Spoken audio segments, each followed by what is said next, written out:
Fast food is a highly polarized topic across the nation.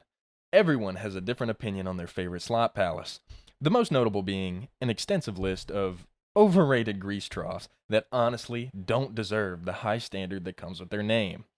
Though, most of the world agrees that some fast food places are simply suboptimal, either for serving subhuman slop or for just being widely regarded as uncleanly, filthy, disgusting cesspools of grime and deviancy, the likes of which overshadow some of the greatest atrocities known to man.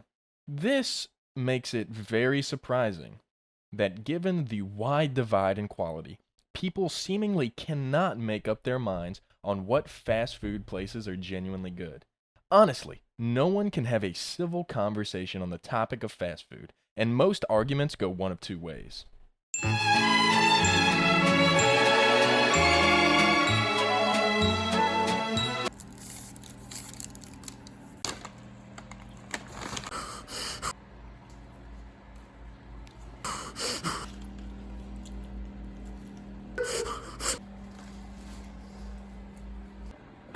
I can't believe you motherfuckers eat this shit. I mean, personally, I find this meal to be shallow and pedantic. You think just because you don't like hamburgers, you can judge the rest of us? You shallow husk of a man. What gives you the right, the gall to even comment on this meal? You think just because we didn't go to Subway, you can talk down to the rest of us? Perhaps.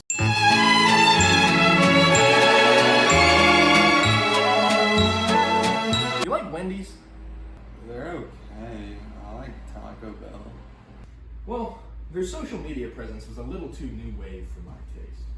But when Rick and Morty became popular, they piggybacked off its success and they really broke ground with the younger generation. The whole ordeal on Twitter really gave them a crisp new business model. No longer were they bound by just quality. They were expected to keep up with the new generation as well, an almost impossible order, which really adds to their professionalism. Really gave the company a huge boost.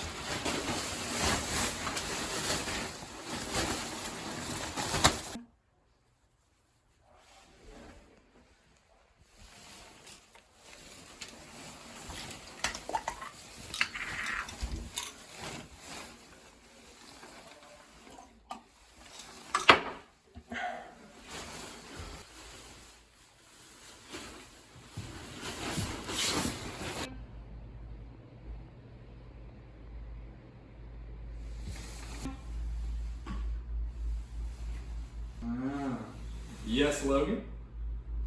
Why are all of these newspapers around? Like, are we carving pumpkins or something? Like Halloween was a month ago.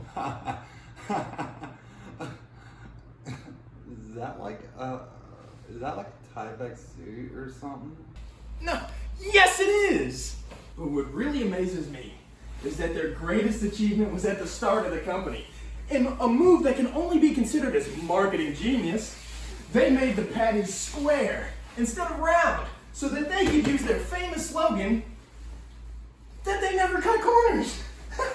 Hey Logan! Try and join your chalupa now, you stupid fucking bastard! You fucking asshole! I was gonna eat that. What the hell am I supposed to eat now? Let me show you something. What I've been trying to explain to you the entire damn time!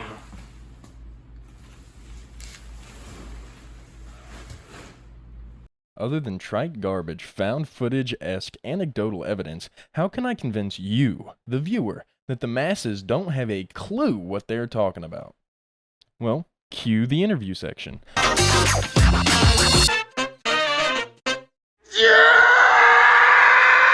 What is your favorite fast food place? Your favorite fast food place? What is your favorite fast food place? Like, what's your favorite fast food place? Lauren, what's your favorite fast food place? Kings. Probably either Popeyes or Taco Bell. It's hard between McDonald's or Subway. Like Raising Cane, maybe a little bit of Chick-fil-A. You know, it varies between the two, really. Probably Subway. It's probably the healthiest out of all fast food places. Absolutely. I completely agree. What is your least favorite fast food place? Burger King. Burger King? You got your least favorite fast food place? White Castle. Who keeps that motherfucker in business, dog? That and Arby's are the two most, like, I have no idea. It's got to be some type of money laundering scheme. So I don't know how they're getting paid to keep that in business. Literally, you go to White Castle, this is the driest piece of meat I ever had in my had in my mouth. Didn't mean to say it like that. You go to Arby's, wettest piece of meat, but it's nasty. Who wants a roast beef sandwich? You driving up like this, motherfucker, the first thing you want, oh yeah, I want some roast beef. Motherfucker, no one wants roast beef on their fucking bun, son. I want some cooked meat. Cooked meat. Yes, they got good curly fries. Yes, they got good milkshakes and stuff like that. Motherfucker, if I'm gonna get fat, I want variety in my fatness. You know what I mean? I don't want just the same shit when I go to the same place. White Castle's just ass overall. Motherfucker, it costs $8 to get you a little tiny slider as tiny as this. This shit tiny. We can all agree. This shit's tiny as hell. Fuck White Castle. Fucking overglorified pussy. I don't even want to talk about it no more. What's your least favorite fast food place? Taco Bell. It's so fucking terrible. I don't know why people go to Taco Bell other than drunk people at 2 o'clock. Absolutely. John Schneider, so what is your favorite fast food place? My favorite? I'd have to say Taco Bell. Interview over. After a short grieving process, I have come to the conclusion that the flesh is too weak to be used as a viable source. So, if humans, the main consumers of fast food, are too unreliable to get an accurate estimate on the quality of different establishments, how can we categorize fast food restaurants? Are we here just to suffer? To be at constant odds with each other in a never-ending power struggle? Well, no longer.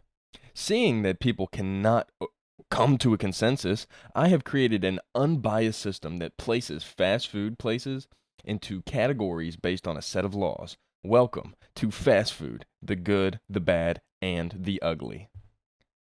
Or the bug system for short, which is both an anagram and an acronym. Well, what is the point of this system, you might ask? Well, an out of 10 rating seems unfair because it's usually based on somebody's opinion. And other than that, most people compare two different restaurants, which seems to me like complete garbage. Because how can two different establishments that have different menus be compared in the first place? So, how is my system different? Well, the bug system follows a set of laws in order to determine the level of awfulness that these places radiate. And I have dubbed these the 3 cardinal rules of terrible fast food. Rule 1, the 50-50 rule. An understood constant for some fast food places is their inconsistent cleanliness. Depending on the location, some restaurants will either be a fine eating establishment or a foul, satanic, shit-smeared site of disease and poverty. Rule 2. Not all fast food is created equal. Some food is not made to be fast, and this is just something that people struggle to understand.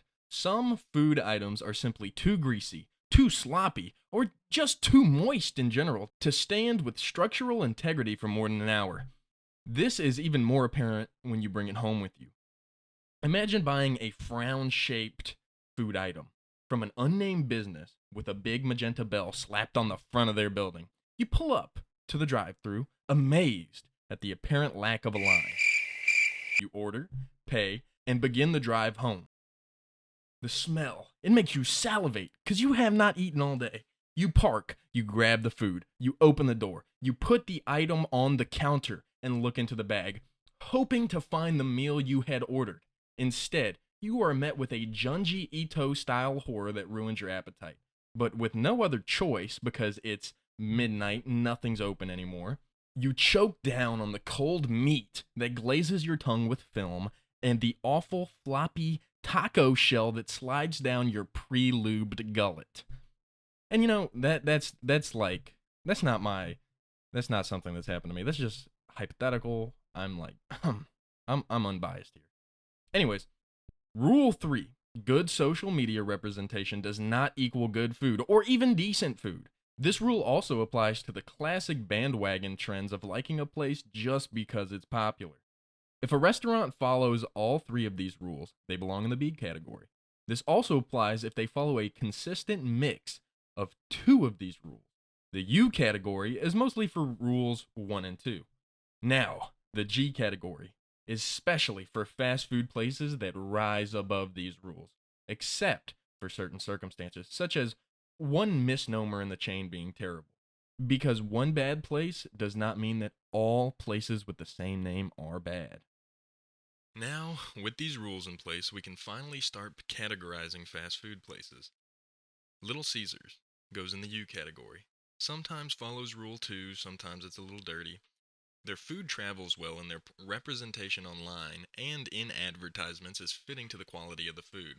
Church's Chicken, B category. Always nasty. Food is cold, hard, and greasy before you even pull out of the gas station that you got it from. And though they don't have a huge social media presence, it's safe to assume that what they're selling is not as good as what they've advertised. Arby's, U category. The inside's never really clean. There's no sparkling beacon of hope among the haystack of these restaurants, but the food is decent. I mean, it's a sandwich. They usually travel well, if not a little sloppy by the time you get home. And for the social media representation, they do in fact have the meats.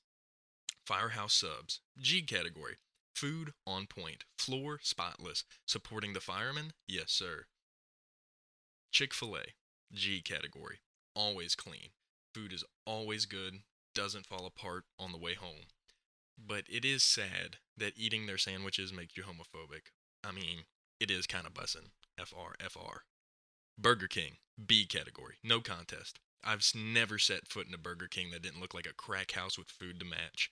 Their burgers are so over-sauced that they simply liquefy 30 minutes after ordering. Burger King? Are you kidding me? This shit doesn't deserve the title of surf. This is begging peasant on the road type shit. Subway. U category. I mean, sometimes they're dirty, but the food turns into slop on the drive home. And then they have Hardee's and Carl Jr., the Trouble Twins, B category. So oversaturated in scum, it's like entering Mexico in Breaking Bad. The food is consistently saturated in grease to the point of causing heart attacks after one bite. My patties bring all the baddies to the yard. The really big Carl. McDonald's, U category. I mean, nothing in particular is really bad about McDonald's. It's a good option. If you're in a rush, though, it's just not G category material. Taco Bell, B category, B category, B category. The bathrooms stained beyond recognition. The food looks like it was put in a blender after 15 minutes of transport.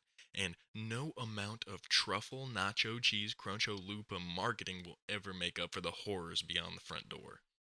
And with these, I've barely scratched the surface here in terms of fast food places. If you have any ideas for the category your favorite restaurant would be in, let me know down in the comments. Thank you everyone for tuning in, and I hope to see you next time.